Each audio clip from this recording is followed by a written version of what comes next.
The innovation grant is, I call it STEM Symposiums. Essentially what a STEM Symposium is a refined 21st century new science standard model of a science fair. Test is this one built. Science fairs have been in existence for 100 years. And look what me.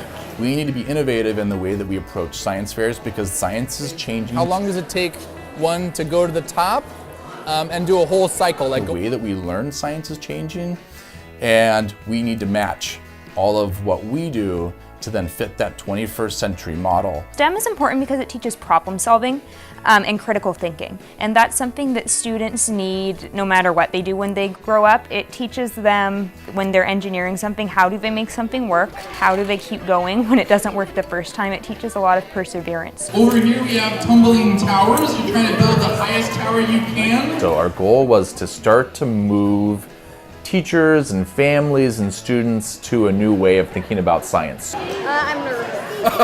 The idea being we're going to look at more engineering design, we're going to look at student creativity and phenomena. And so we wanted to create different opportunities for students, and one of the best ways is to start through existing science applications. I work with 3 different elementary schools: Franklin Elementary, Rose Hill Elementary, and Lakeview Elementary School.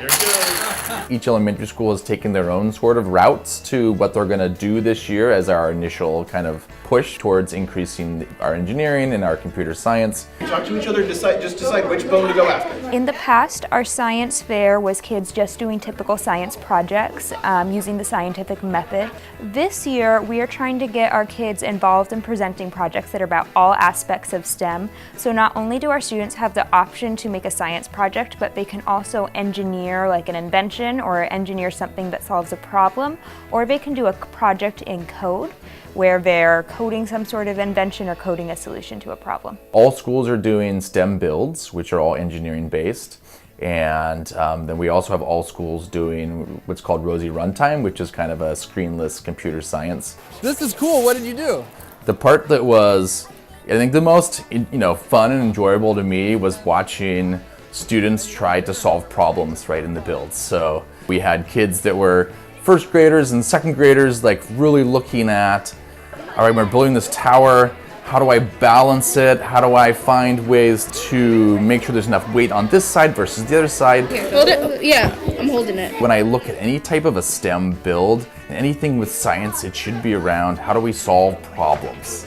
Yeah, we failed a lot of times. Yeah. I'm really hoping that this will show the students in the community that everyone can be an engineer. My kids are always pretty engaged in science. They beg for our STEM time every single week, and when they skip it, we have to skip it. It's the worst thing in the whole world.